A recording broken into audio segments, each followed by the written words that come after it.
Assalamualaikum warahmatullahi wabarakatuh. Sholat merupakan kefarduan atau kewajiban yang ditentukan waktunya. Hal ini dijelaskan dalam Al-Quran Surah An-Nisa ayat 103. Bismillahirrahmanirrahim. Inna sholata kanat 'alal mu'minina kitaban mawquta. Yang artinya, sesungguhnya sholat itu adalah kewajiban yang ditentukan waktunya atas orang-orang yang beriman. Dengan ungkapan yang lebih rinci, dijelaskan pula dalam Al-Quran Surah Al-Isra ayat 78. Bismillahirrahmanirrahim.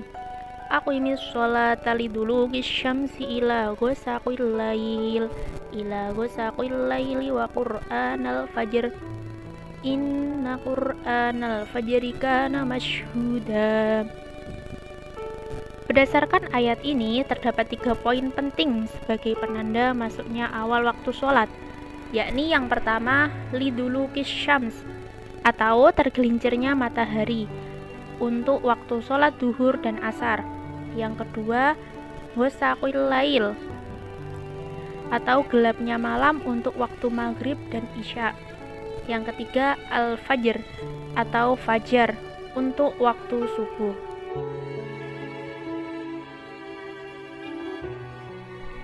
Berikut pembagian waktu sholat berdasarkan sudut pandang fikih. Yang pertama, sholat zuhur. Awal waktunya adalah setelah tergelincir matahari dari pertengahan langit, dan akhir waktunya apabila bayang-bayang suatu benda telah sama dengan panjangnya, selain dari bayang-bayang yang ketika matahari menunggak.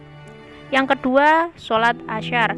Waktunya mulai dari habisnya waktu zuhur, yakni ketika bayang-bayang suatu benda lebih daripada panjangnya selain dari bayang-bayang yang ketika matahari sedang menunggak, dan akhir waktunya sampai terbenamnya matahari.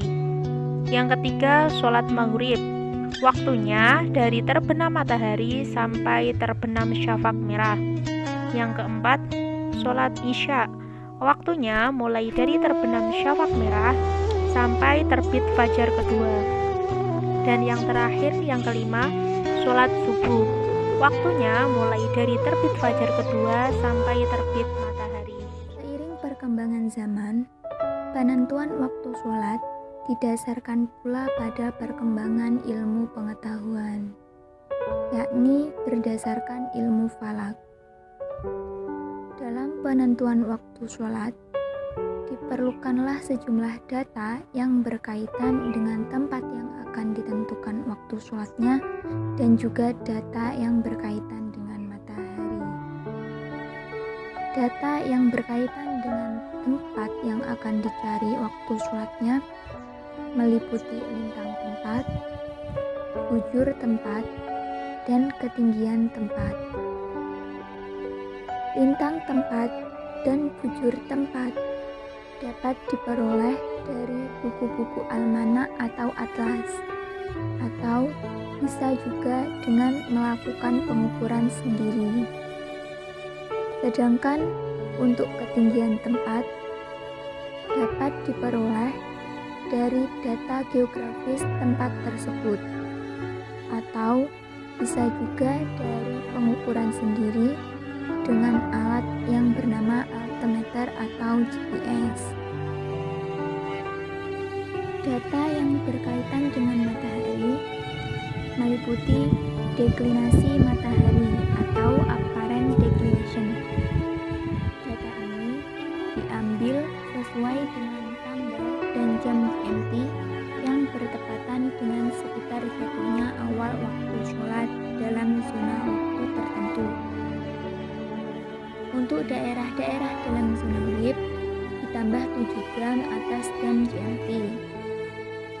Misalnya untuk waktu subuh diambil dari pukul 21 GMT, untuk zuhur 5 GMT, asyar 8 GMT, maghrib 11 GMT, dan isya 12 GMT. Selanjutnya, ketinggian matahari. Ketinggian matahari ialah jarak sepanjang lingkaran vertikal mulai dari ufuk sampai ke titik pusat matahari. Selanjutnya, equation of time. Data ini untuk saat kulminasi matahari bagi daerah-daerah di sekitar bujur WIB diambil dari pukul 5 GMT. Selanjutnya, waktu kulminasi matahari atau WKM. Rumus untuk memperoleh WKM adalah 12 derajat dikurangi equation of time ditambah KWD atau keterangan waktu daerah. Adapun harga KWD diperoleh dari bujur WIB dikurangi bujur tempat dibagi 15. Langkah perhitungan waktu sholat. Yang pertama, waktu sholat duhur. Langkah untuk menghitung waktu sholat duhur. Yang pertama adalah mengkonversi WKM ke WIB. Selanjutnya, menambahkan SD atau semi diameter matahari. Dan yang ketiga, menambahkan waktu ihtiyati.